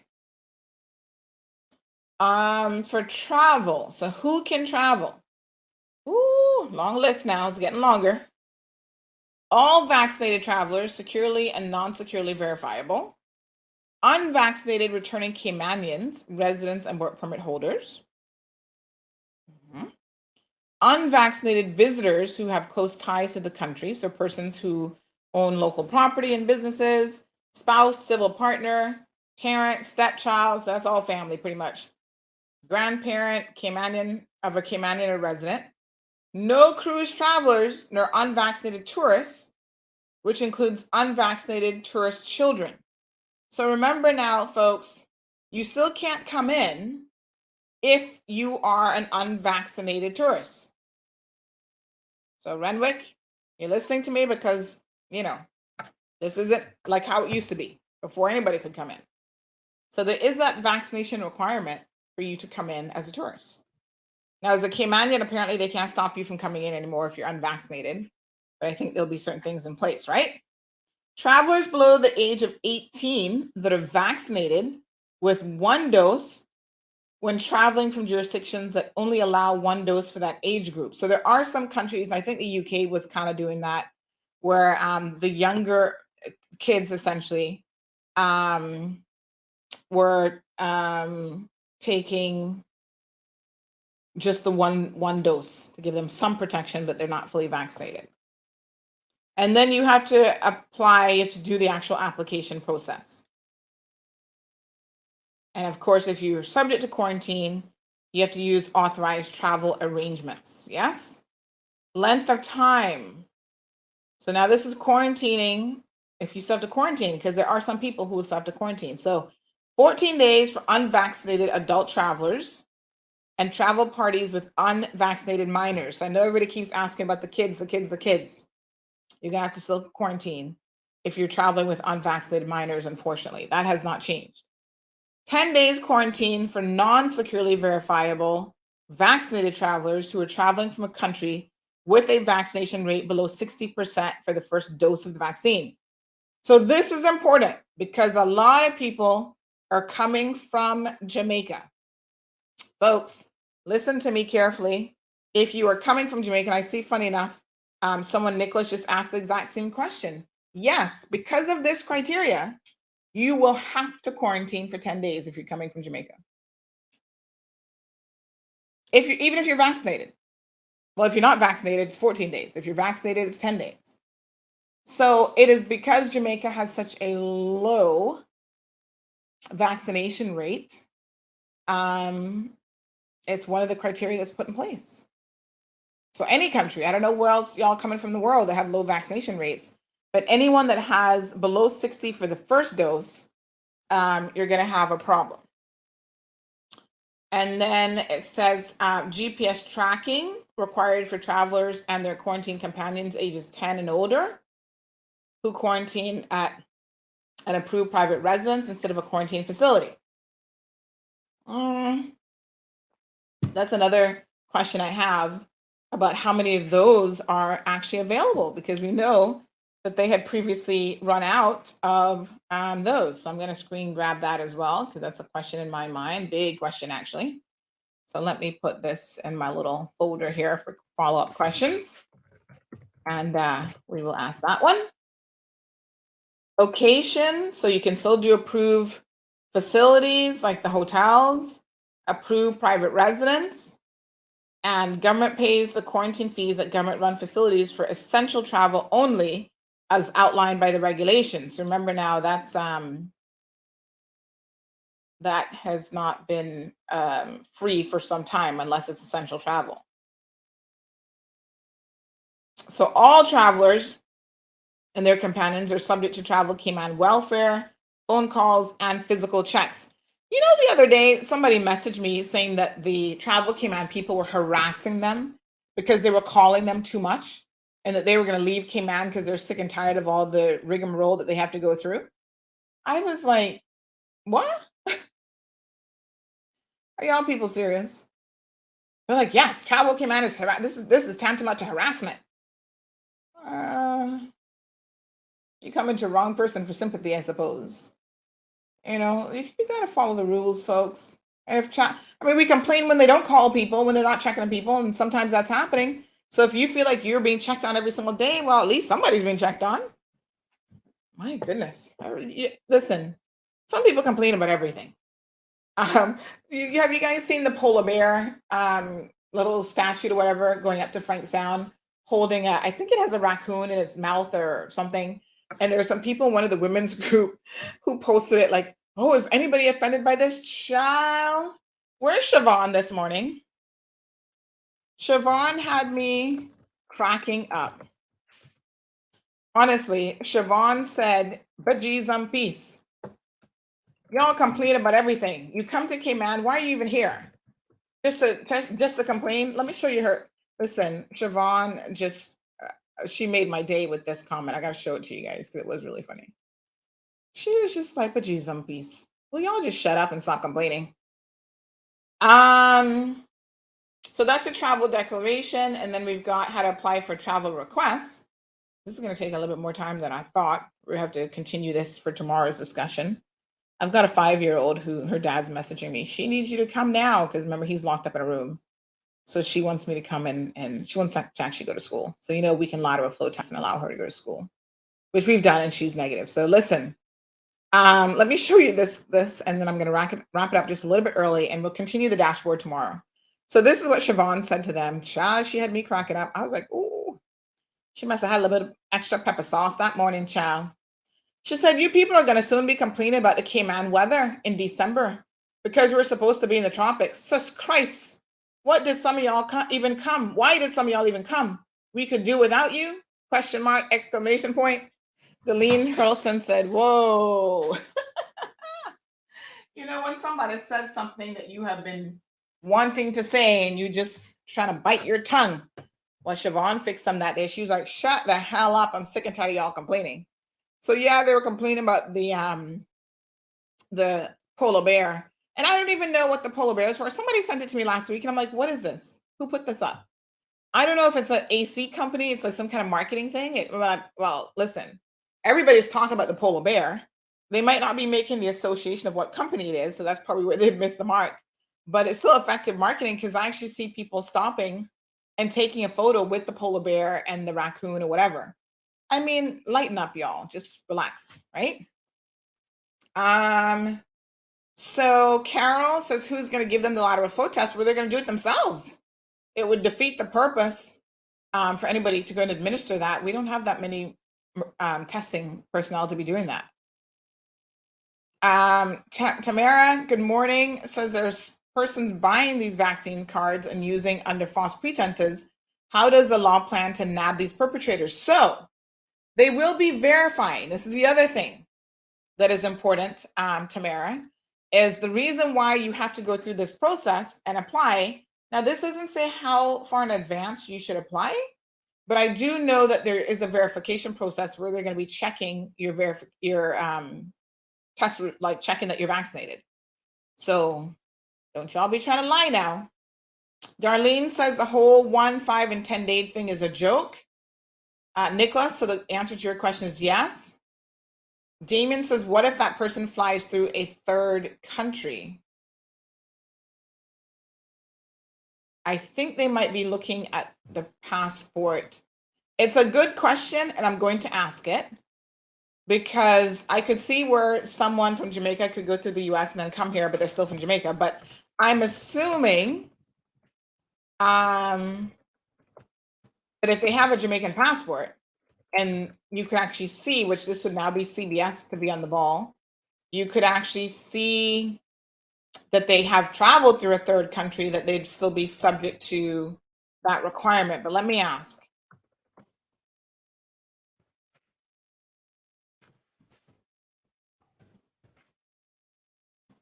So someone says the USA requires vaccination as well. Yes, but this is the 60% question. So this is, if they have 60%, they still have to quarantine for 14 days versus, was it 14 days or 10 days? 10 days, 10 days, sorry. Versus no quarantine at all. So I think that's, so yeah, the US would require vaccination, but if you're a country with first dose of 60% or less, how does that impact you then coming on to Cayman? It's a good question. It's a good question, Damien. So Jean Scott says, what if you're coming from here, going to Jamaica and coming back? Well, it would be the same thing. You're gonna find you got the 10 days. You're gonna be rubbing 10 days in quarantine. So Robert, good morning. Regarding vaccines, in order to get in the US and Canada, you have to be fully vaccinated. Well, the United States did that as of November the 8th. To be honest, I haven't been paying much attention to Canada. Does anybody know what Canada's requirements are? We could check that out for tomorrow's program. Lavana, good morning. What's on the menu today? She says, glad you touched on that because a lot of people are shocked when they find that out about Jamaica. Yes, and I mean, we have so many people coming from Jamaica. That's their closest jurisdiction and lots of travel back and forth. So that is one thing that I think that the government should highlight substantially. Maybe we'll do a separate story on some of these requirements because I think people are going to miss it. That's why you listen to CMR, y'all, because we're trying to break it down for you and give you the full 411. But there will be people who don't listen. So you got your travel declaration, travel requests. So if you're unvaccinated or you are with unvaccinated travelers, so if you're vaccinated but your spouse isn't, you have to do the travel requests. Or if you have a non-securely verified vaccinated traveler from a country with that 60% or lower, aka Jamaica, travelers will require approval from CBC and Travel Cayman to be able to enter the country. All travelers are required to carry the following: a hard copy or electronic copy of their vaccination card or proof of vaccination, a hard or electronic copy of their valid certificate to travel that was issued by Travel Cayman, copy of your negative PCR test completed within 72 hours, and a valid passport or visa. So you still got to make sure you're meeting all your other immigration requirements. So I tell you what, tomorrow, let's talk about quarantining in a little bit more detail. And then we can watch some of the videos as it relates to the travel request and the travel declaration. Sounds fair? Got to go put on my mommy hat now. Mommy mode. So Damien says Jamaica is vaccinated at 14% per capita and the Philippines is at 30% per capita when we're allowing countries with over 60%. Well, then if you're from the Philippines, you're going to have to do the exact same thing.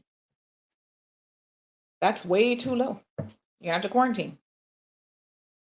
Jamelia says, I applied for my travel declaration and it was easy. So nothing to complain about. You only complain when you don't understand. Some people just love to complain no matter what, child.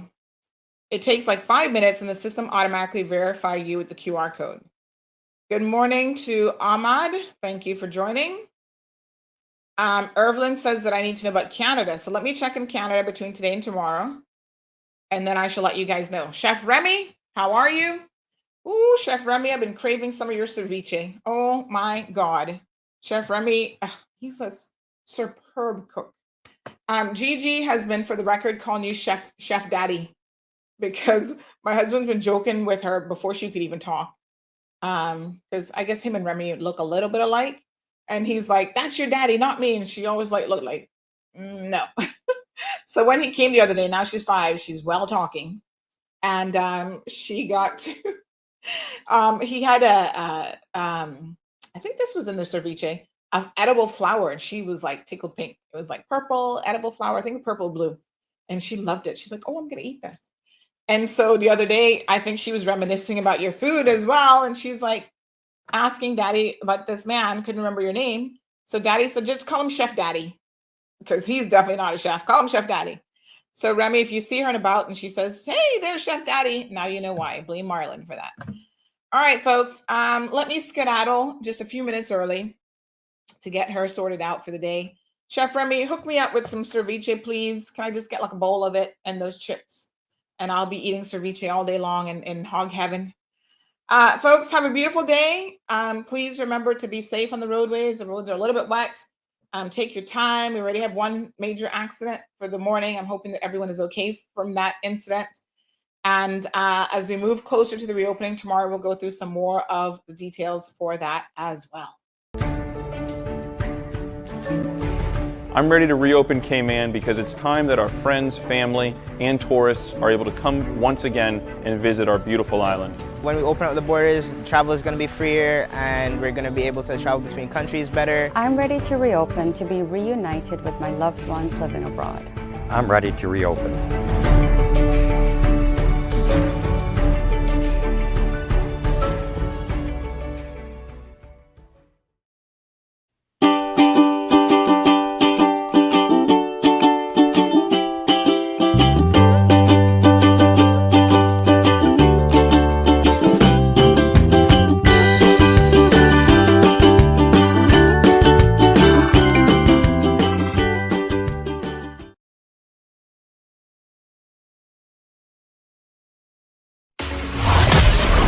Thank you for tuning in to another edition of The Cold Hard Truth. Make sure to check Facebook for showtimes and more information and the latest news at CaymanMarlRoad.com. Subscribe to our IG and Facebook pages to get the latest happenings.